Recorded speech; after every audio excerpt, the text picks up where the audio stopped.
I'm back. Thank you for joining me. This is no longer along the Watchtower. This is Watchtower Worldwide. Um, Several years ago, I started a little podcast, and I mainly talked about domestic issues. The beer bug, as it was being called at that point, the election at that time, 2020. Um, Trump, Biden, etc. Essentially, that won't change. However, with everything that's going on, I think it's important that I expand my scope, my purview, right, my wheelhouse, and so I thought it appropriate to Watchtower, along the Watchtower, Watchtower Worldwide. That being said, too much time has been spent explaining the name. The important thing, let's not bury the lead, is that Biden has dropped out. That and much more coming up, but let's start there, right? So uh, with by now out of the race, there is a lot of talk about whether or not Kamala Harris is going to pick up the ticket legally, right? In order for them to transfer the war chest, right, all of the funds that they've accumulated campaigning thus far, they would have to pass the delegates on to Kamala.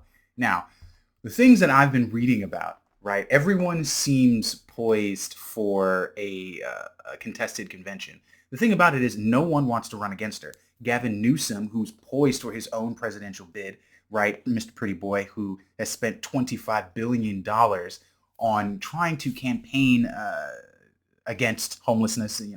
I mean against homelessness, but trying to deal with the homelessness issue within California, only to fail miserably and then result currently in a pilot program in which they are giving alcoholics alcohol.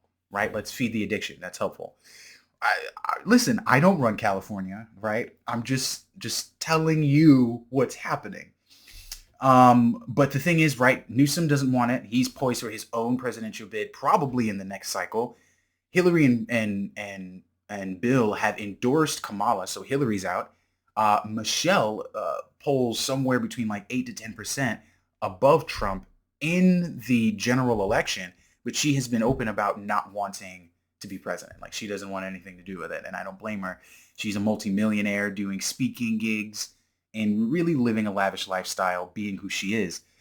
Barack, right, legally can't, and that doesn't really leave anyone else currently. Plus, it's a sinking ship. You're dealing with the situation in which, as a contender, you would be gaining the ticket through less than desirable means, right? You are the president that only got it because the president before you was so old that he couldn't continue running anymore. I'm sorry, you are on the ticket only because the president before you, the incumbent, couldn't was so old he couldn't run anymore. It's not a good place in history to be.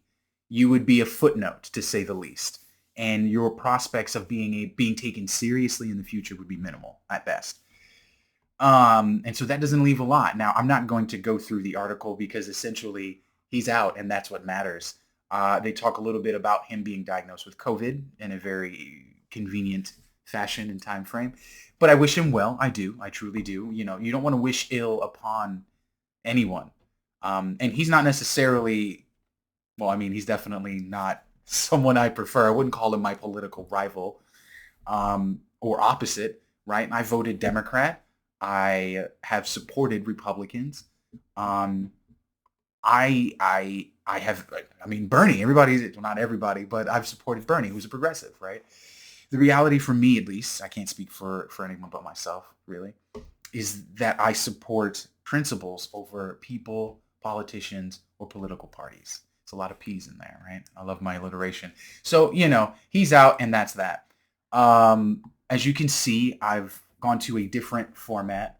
Um, I've actually, I will talk about the Trump stuff in just a second, but just so we're on the same page, I've kind of shifted into a different format here, and my computer hates it, where I will go through the sort of topics of the world. I'll start with good old America, and then I'll go through China, the Russian-Ukraine area of operations conflict, the Middle East, right, the Second Kapoor War, and that conflict going on. the general Middle East tensions, right, that are happening in Africa. I don't think my computer's responded affirmatively yet, but we are going to keep going, right? Don't mind the room in the background. We're going to change that up. That'll, it's progress. After 3 years, you think progress would have happened already, but it's good. We'll be good. We'll be good. We'll get there eventually. Um, so there's been a lot going on. Right. So CrowdStrike. So CrowdStrike, interestingly enough, first of all, one of the like I'm little side note about me. I'm attempting I'm in the process of getting right my TIA plus certification, networking stuff like that. And one of the things you read about is like how to implement like a software update at an enterprise level, like when there's like hundreds of machines and it's a business and it's operating in real time.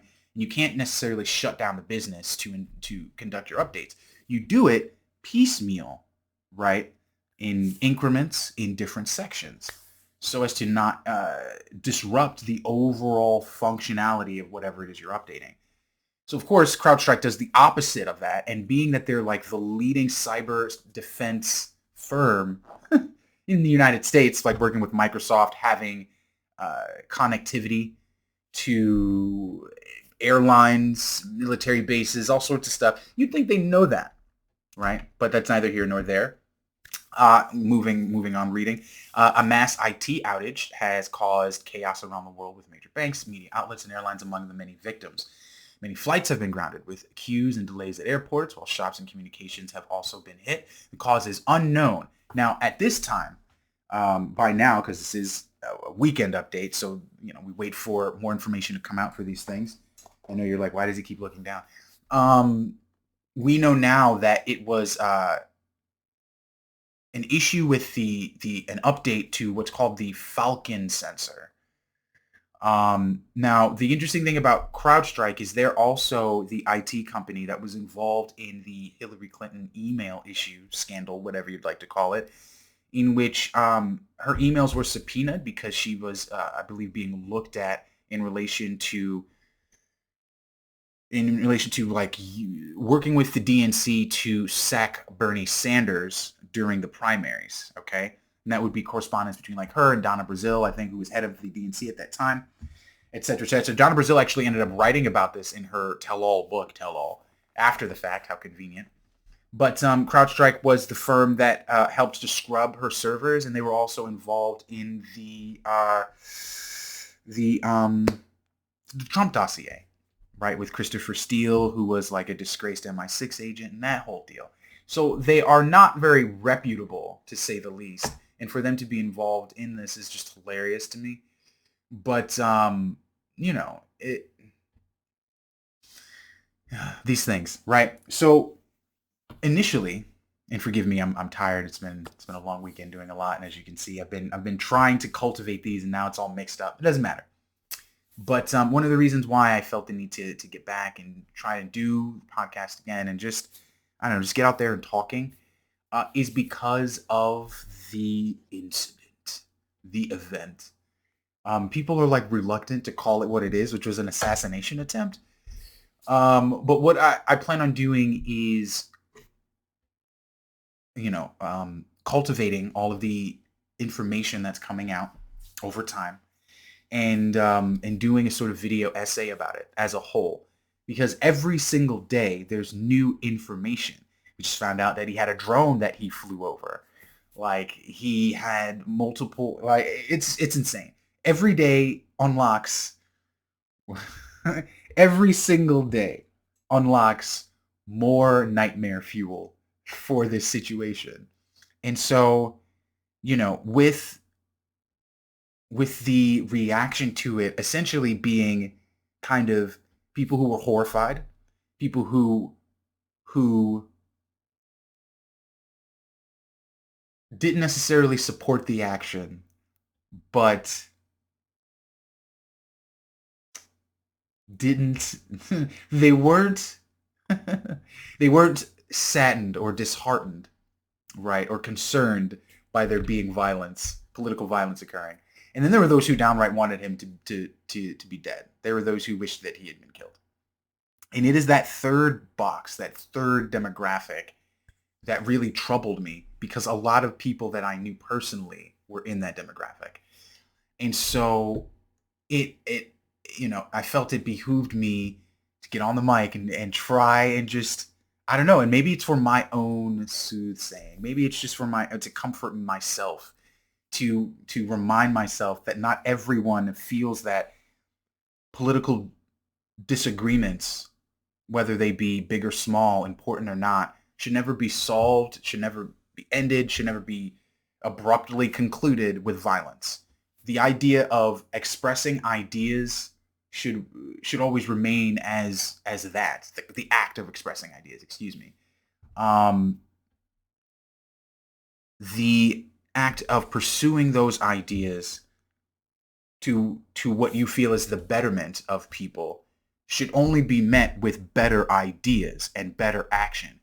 Once we debase the system to violence or support those who debase the system to violence, it is only a matter of time before that violence is committed upon us.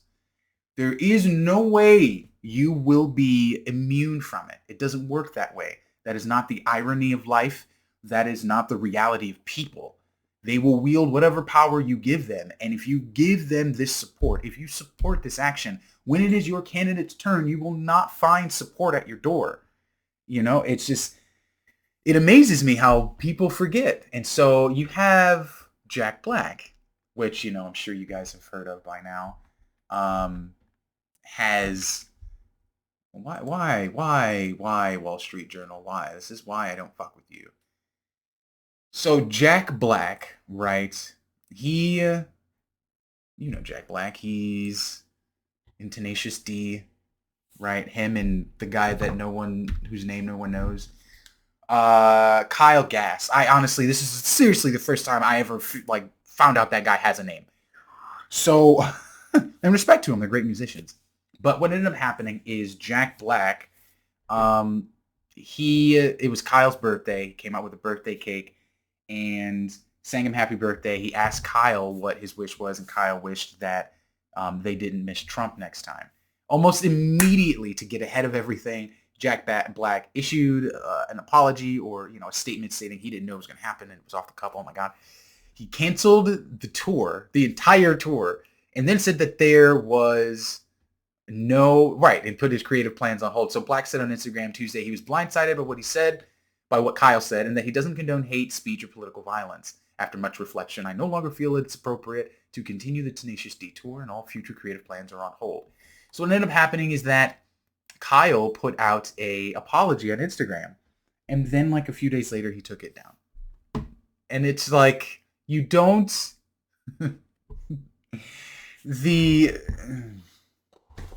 what do I say? What do I say? It speaks for itself. I will give him this. At least he was honest about it. He was forward about how he felt as far as the apology goes.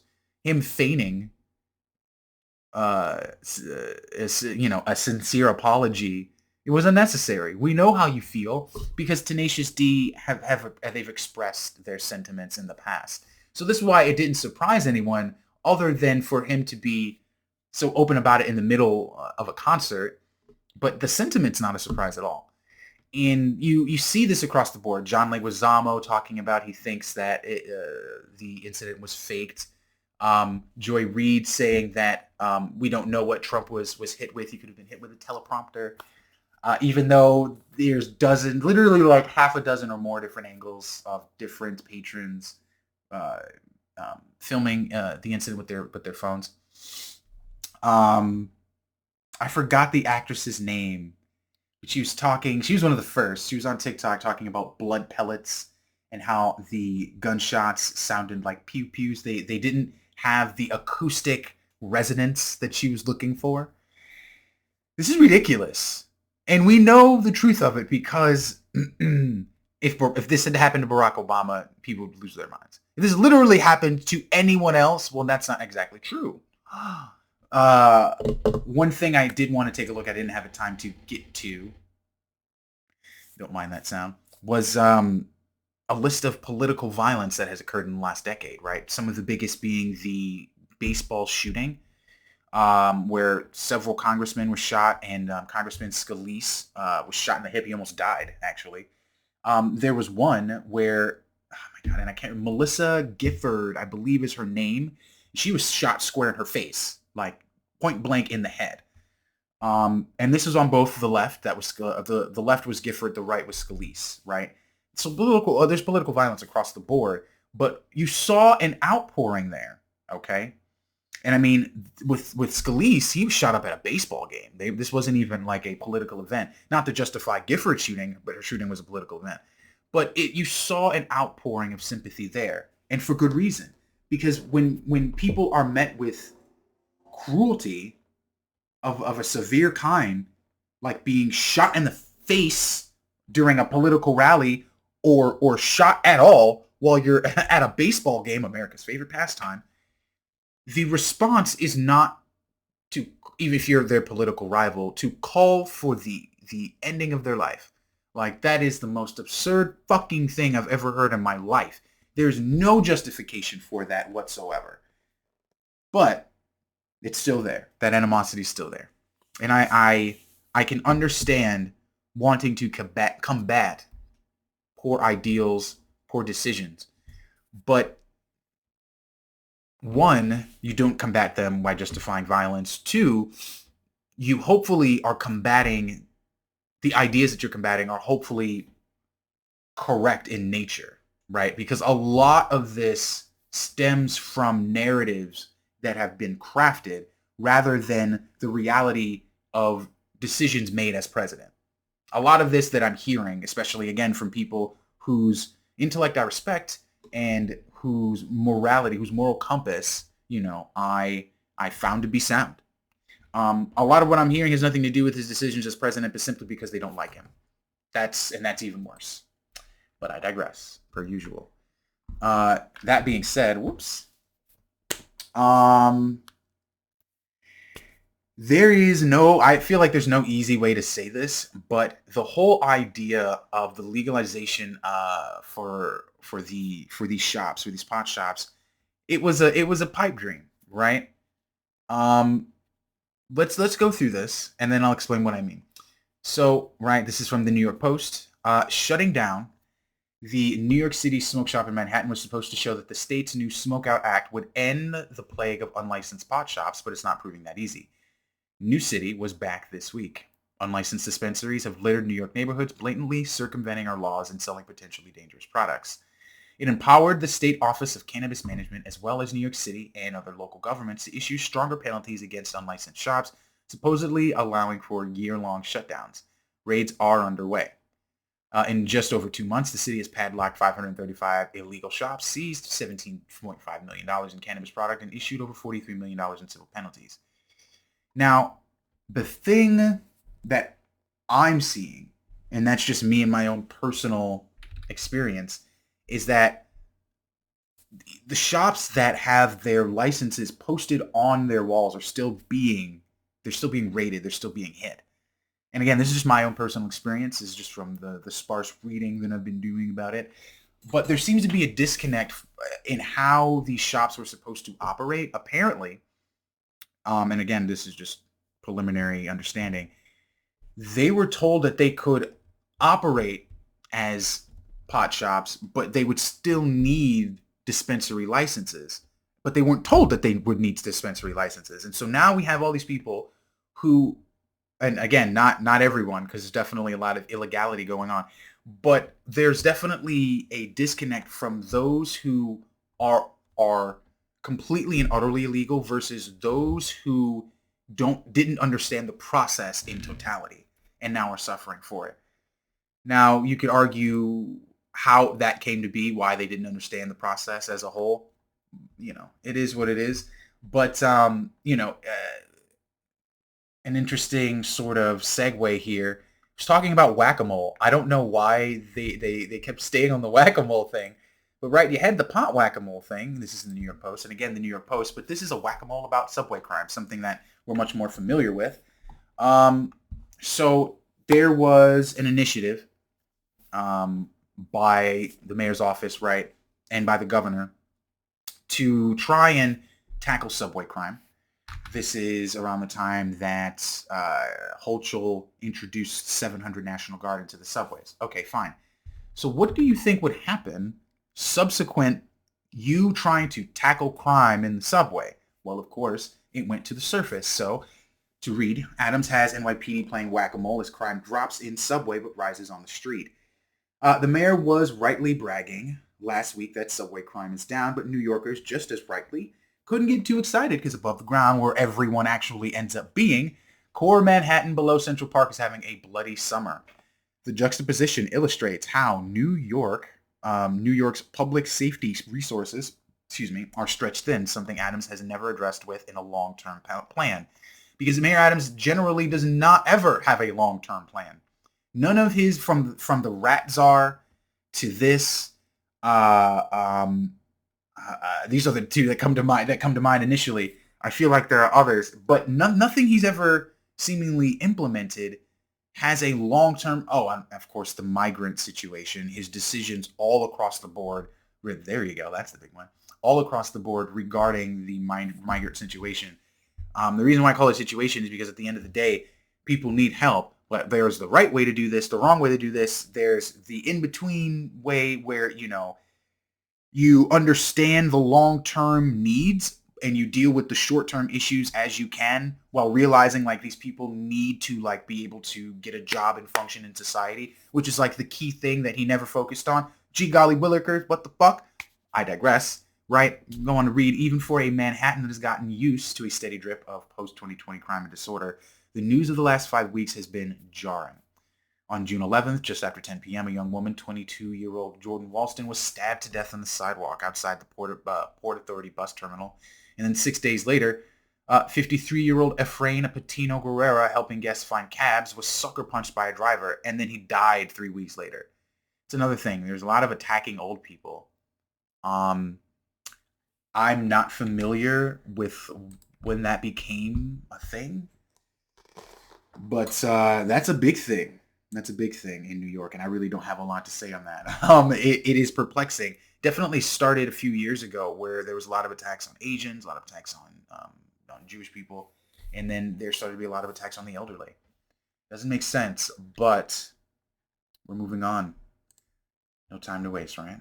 So, with that being said, we are going to step out a little bit here because the situation domestically, as terrifying as it is also equally terrifying abroad, quite frankly. And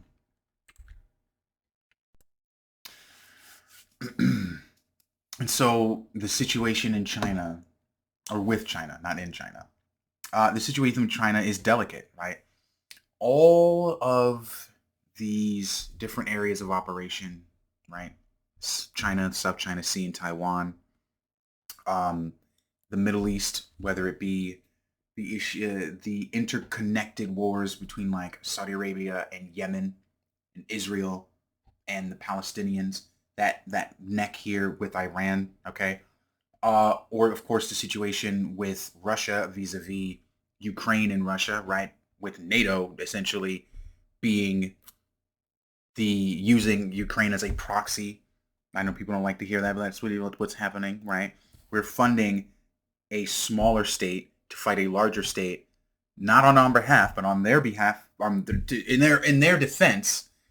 But it's really on our behalf because of the situation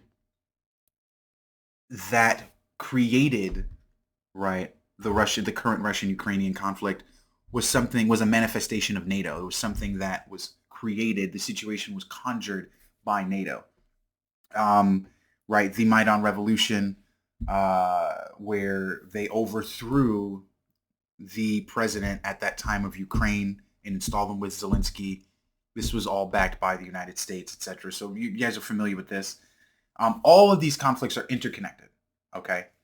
One won't move without the other. This is why you're seeing movements with China and Russia solidify, with Russia and North Korea solidify, while everyone used to be talking about Russia, China, and Iran, right? And so this interconnectivity And I don't like to use terms like the axis of evil or axis of resistance or whatever have you. It isn't as romanticized as that because everyone has their own agendas. These are a bunch of psychos. Nobody cares about like us. Let's keep that in mind. I'm trying to understand what the psychos are doing so I can get out of their way. And that's literally all this is about. I just want to be out of their way when this all goes down. And so, a part of this is really to just get to the root of what's happening. And so you saw with Russia, the United States. Well, it was the United States first, I believe, under Trump, back out of the I think it's like the International Intermediate Nuclear Forces Treaty. So now Russia made it clear they're going to start developing all sorts of different types of nuclear weapons, mobile, truck launched, all sorts of crazy shit. And now the Chinese have done something very similar. China suspends nuclear arms talks with the U.S. over Washington's weapon sales to Taiwan. China said Wednesday it had suspended negotiations with the United States on nuclear non-proliferations and arms control in response to Washington's weapon sales. A move the State Department calls unfortunate. Like, seriously, it's very colorful language given that it seems as though the State Department is pursuing a policy, a direct policy of antagonization globally. It really feels as though there are no efforts to calm any of this down. Recently, right before Netanyahu mentioned that he did not believe he was not going to concede to a two-state solution. Literally right before that, Blinken had said that they were on the last hurdle or the 11th hour of a negotiated ceasefire. Of course, this all went out the window right after Netanyahu said that. Not right after, some days later, the Yemenis, not the Houthi, the Yemenis, I believe, then droned Tel Aviv. This just recently happened. Of course, the Israelis responded with a massive, massive airstrike. I think I might have something pulled up on that. Like I said, it's been a long weekend. Give me a break. I'm doing a lot here, okay? And so it's just the escalation ladder is rapidly ascending. They're rapidly ascending in it. So the U.S. and China in November, going back to China, because again, this is happening everywhere, simultaneously. Everywhere, everything, all at once. The U.S. and China in November held rare talks on nuclear arms control just in November as part of a bid to ease mistrust ahead of a summit between Presidents Joe Biden and Xi Jinping. Further dialogue had not been publicly announced since, with the White House official in January urging Beijing to respond to some of our more substantive ideas on risk reduction. But China's foreign ministry on Wednesday said recent U.S. sales of arms to self-ruled Taiwan were seriously undermining the political atmosphere for continued arms control consultations between the two sides. The U.S. has continued its arms sales to Taiwan and taken a series of negative actions that seriously damage China's core interests and undermine political mutual trust. Foreign Ministry spokesman Lin Jiang said, for this reason, China has decided to suspend negotiations with the United States on a new round of arms control and non-proliferation consultations. Now, of course, this doesn't mean that they won't return to the drawing board, that they won't come back. I mean, it's not like they're shutting the door entirely. They're not Netanyahu, but this is just another sign of decreasing the capability to interact with foreign powers, foreign adversaries, whatever you'd like to call them, our frenemies. This is how accidents happen. And especially now with the rapidly deteriorating ability to communicate with the Russians, and then there being F-16s stationed in Poland, and then they're talking about now putting missile bases out in Poland with what they call, apparently we have a new hypersonic missile called the Dark Eagle. I literally just found out about this yesterday. Why are these names so terrible? But yes, it's a hypersonic missile that is apparently similar to the Russians' hypersonic missile. Everybody's getting a hypersonic missile. We're the last to get one. Um, I know very little about it. Literally just found out about it last night before I went to bed, and it's just like this is absurd. There's no there's no way to keep up with all of this as far as the escalation ladder goes. It, it's an impossible situation. And so, right, to bring up a point, I was just talking about the Houthis. Um, the strike in Yemen and the strike in Tel Aviv and then subsequently the strike in Yemen. All right. So before we get to that, because I'm kind of all over the place here, forgive me. Um, we forgot Korea. I forgot Korea. I said we. I meant me. Right. In the Asiatic region, we also have the issues in Korea. Um, North Korea has been flying balloons full of dookie over the South Korean border. Oh, trash, poop, fecal matter, sewage, whatever have you, refuge. You just found it. It's probably dookie. But because I mean, why would you just fly like clean trash over? You got to put like the worst stuff out there, like bloody vomit and stuff, just horrible stuff. Anyway, I digress. Um, the So the tensions in Korea have pretty much gone on the back burner because it's a foregone conclusion.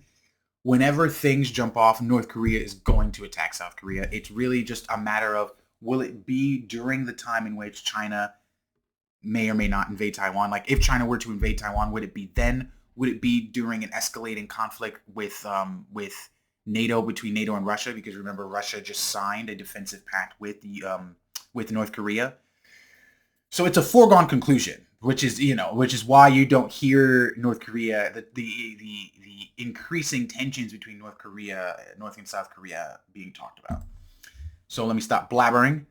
South Korea boosts border propaganda broadcasts after North Korea flies more trash balloons.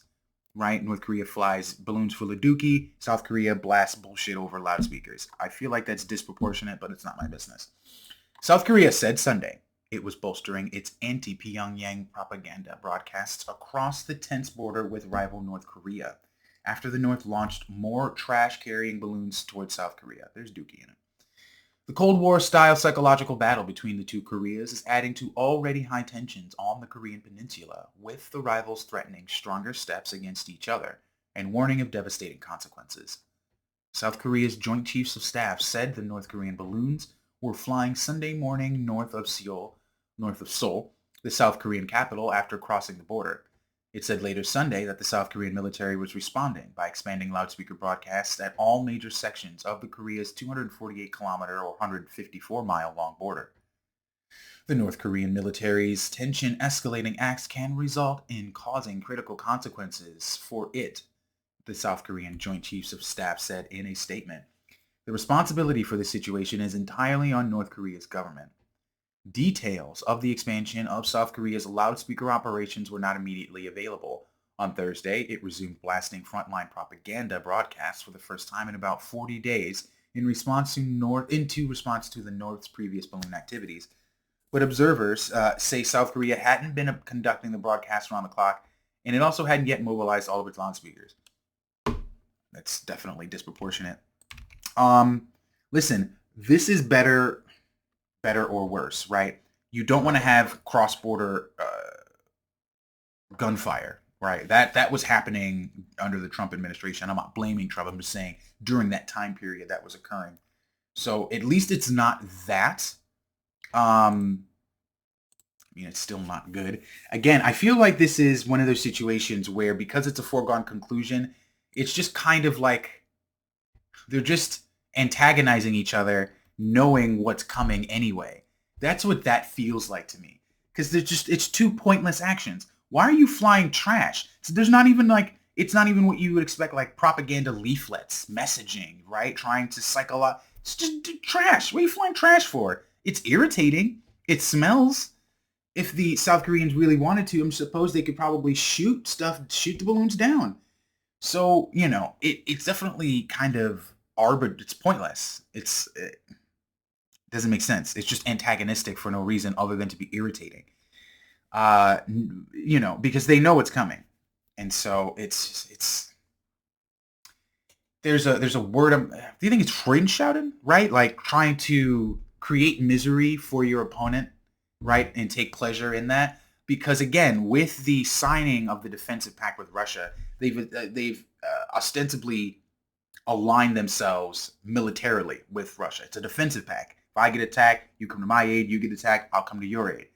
At that point, there is no reconciliation with the West. This wouldn't be a situation where we send Donald Trump or Dennis Rodman over to, hash it out over beer. Like, it's over, right? And so the idea of like South Korea will never reunify with North Korea as long as North Korea has a defensive pact with Russia, who is an enemy of America, who backs South Korea. That'll never happen. It'll never happen now. So at this point, this is like a sort of escalation of antagonizing, starting with benign shit like I'm gonna throw my trash over my fence into your lawn, and I'm gonna blast my music across the way to your house. And then it'll go from there. We'll get back to the cross-border gunfire, get a few kidnappings, more defectors.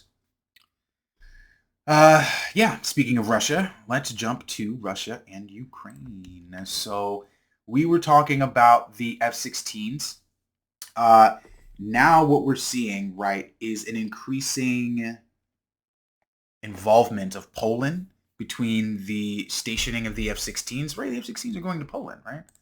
And now the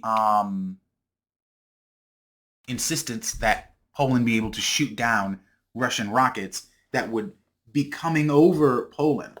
But let me not stop misrepresenting this. Poland is considering a Ukrainian proposal to intercept rockets that are on course to hit cities in Ukraine or enter Polish territory. Right.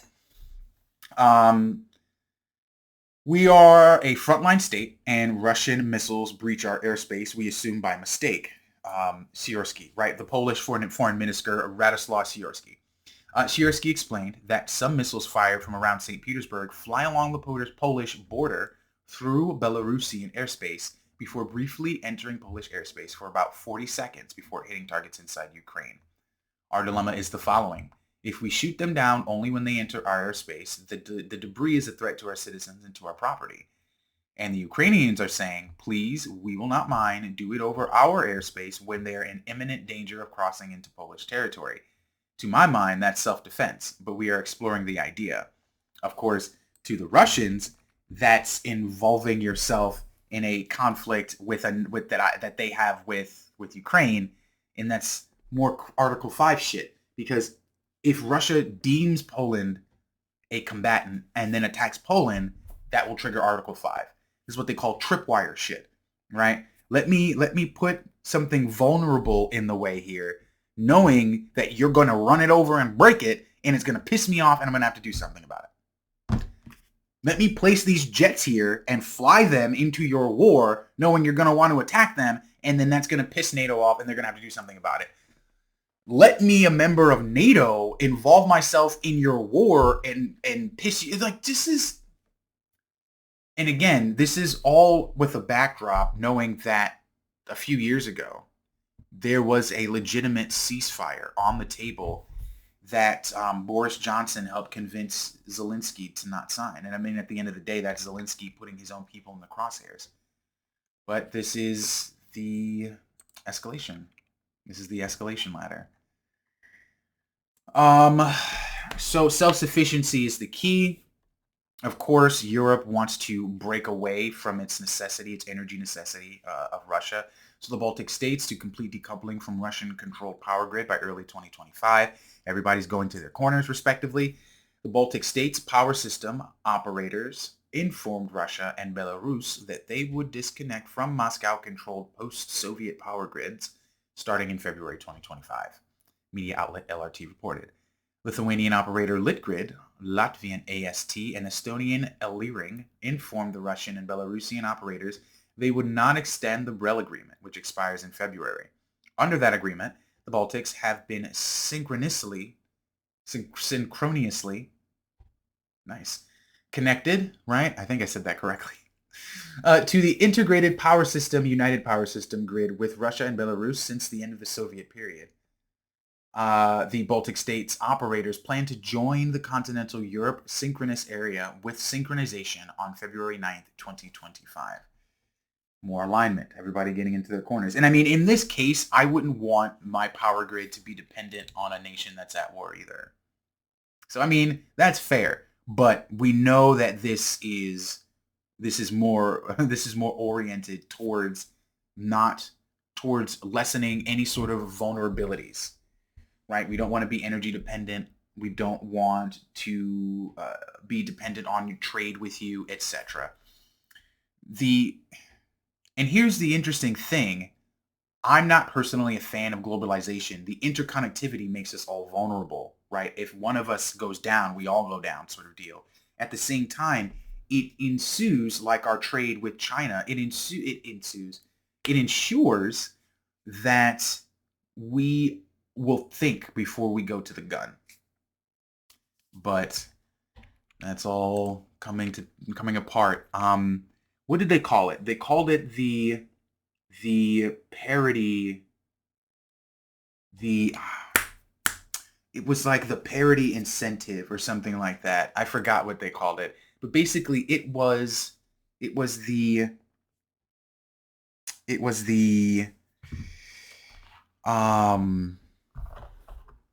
our ability to, during peacetime, it was like peacetime parity or something like that. I forgot, I'm so close. I'm right there. But basically, when there is no war, the wartime economy becomes a peacetime economic infrastructure used to create all sorts of things. And we can use that to levy conflict, right? We can levy conflict with economic benefit. But we don't have that. That's gone. The entire world's aflame. In some decent news, right? Russia and Ukraine exchange free 95 prisoners of war in third exchange in 3 weeks. So in recent weeks, excuse me. So at least there's still a dialogue occurring. It's interesting that Zelensky had a peace summit recently and then didn't invite Russia. And then they went through, and there have been some military maneuvers that have not gone well, and now they've invited Russia to the second peace summit. They're incorporating increased prisoner exchanges, okay? So it's a weird sort of dichotomy where you're seeing a sort of taming of escalations between Russia and Ukraine, but an increase in antagonizing between Russia and NATO. You're also seeing people like Germany, who used to be, an adamant supporter. And I mean, they still are an adamant supporter vocally, but monetarily, they've definitely reduced their footprint, Germany, to half military aid to Ukraine, despite Trump remarks. Everyone is vulnerable right now. And the reality of the matter is that, yes, and it is Poland with the F-16s. I had to make sure. But everyone is vulnerable and no one wants to be. And they're trying to reduce their footprint in this conflict, but only certain particular parties are increasing it. Even Belarus, right, who had gathered like 100,000 troops at their border or something of that nature, they had withdrawn now, all right, and pulled back. The reality of the matter is that the people who want the escalation are not necessarily the ones that the people who want the escalation are the ones that are escalating it. And that isn't everybody. And it's really just like a simple matter as that, right? France and Macron, and I think actually with France and Macron, that's more because of the internal politics that are happening. But there was a time, if you recall, not too long ago, where France and Macron, he couldn't keep his mouth shut. We're going to send troops in, we're going to send trainers, etc., etc. Madness. Absolute madness. But thankfully enough, he's quieted down, and we don't hear that bombastic rhetoric anymore. All right. Let's see.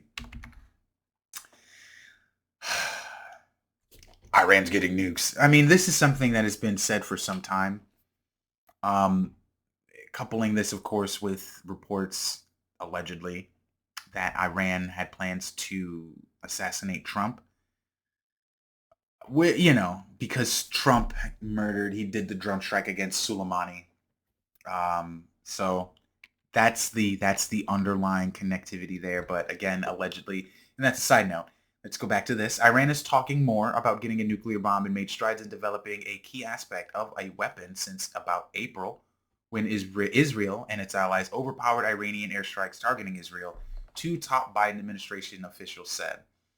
Secretary of State Antony Blinken and National Security Advisor Jake Sullivan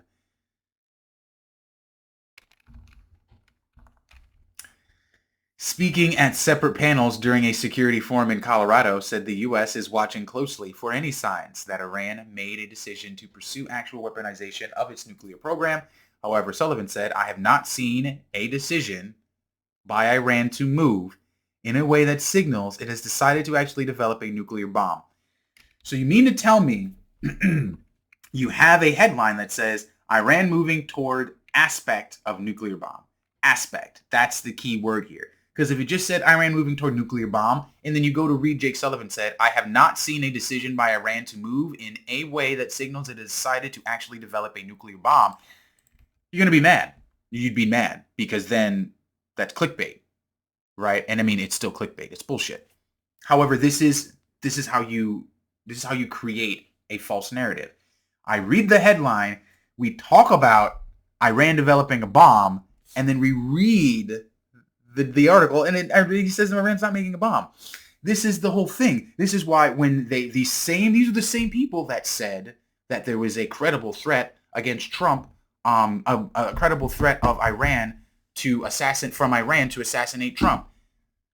Why is this being told after the fact? Why was there not increased security? Why, in fact, did you deny requests by the Trump campaign to increase his security, the Secret Service security presence? This is what I'm saying. You can't, and then the media participates in this, where your headline says Iran moving towards an aspect of a nuclear bomb, but then the actual body says the exact opposite.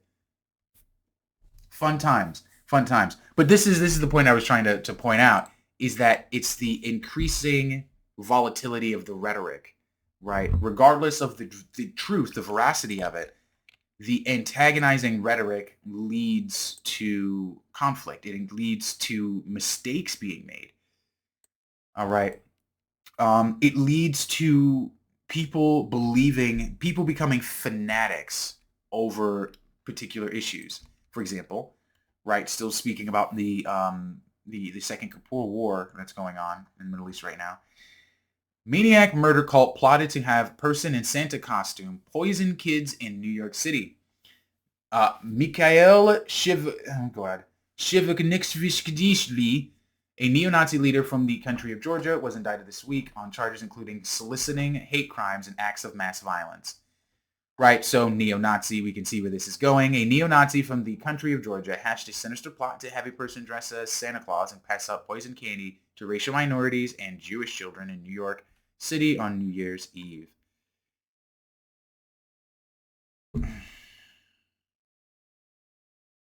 Yes, so fanatics. A grand jury in Brooklyn indicted this individual whose name I can't pronounce. Yeah.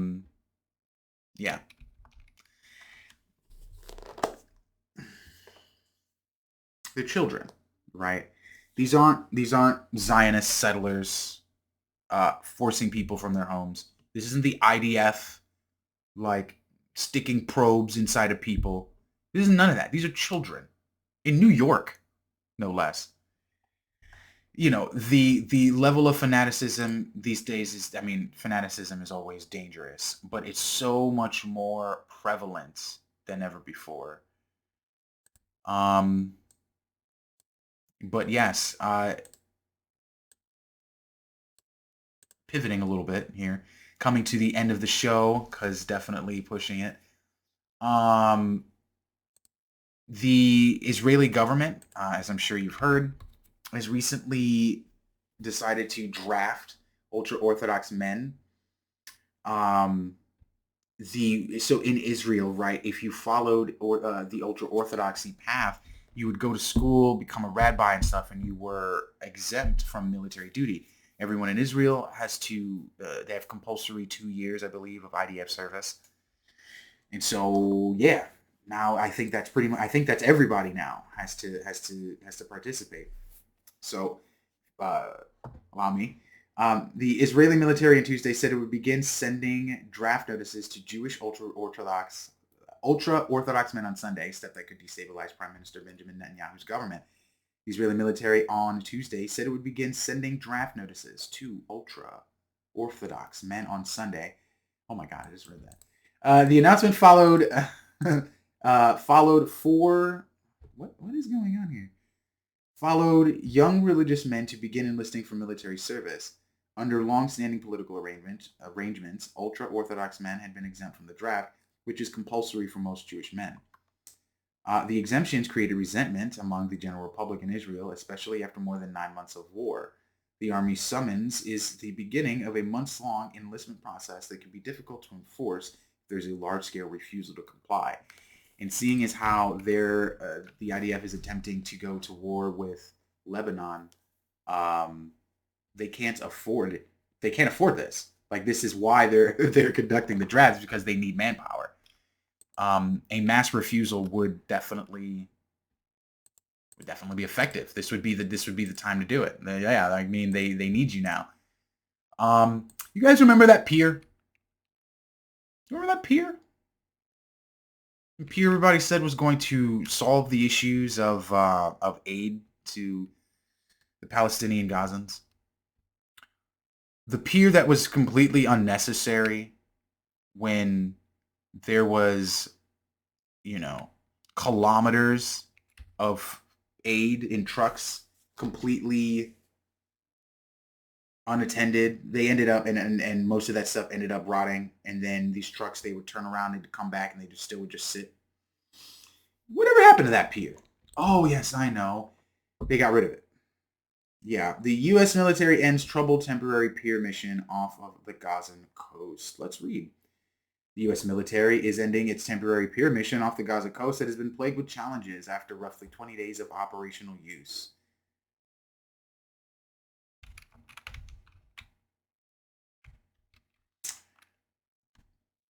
Humanitarian aid is being brought in through the Israeli port instead. Our assessment is that the temporary pier has achieved its intended effect to surge a very high volume of aid into Gaza and ensure that aid reaches the civilians in a quick manner. The U.S. service members operating the pier, called the Joint Logistics Over the Shore, or JLOTS, will soon redeploy back to the U.S., though Cooper did not specify when. So now there's just U.S. troops just there in a war zone. Fun. Cooper said the pier was operational for a little more than 20 days and delivered 19.4 million pounds of aid. Going forward, aid will be brought from Cyprus directly through the Ashdod port in Israel, which Cooper called a more sustainable path, or through land crossings into Gaza. In the last several weeks, he said, more than 1 million pounds of aid was delivered through the Ashdod port. So wait a minute. Let's do the math here. 20 days got 19.4 million pounds of aid. We'll just round it up to 19. We'll just round it down to 19. Keep it a flat number.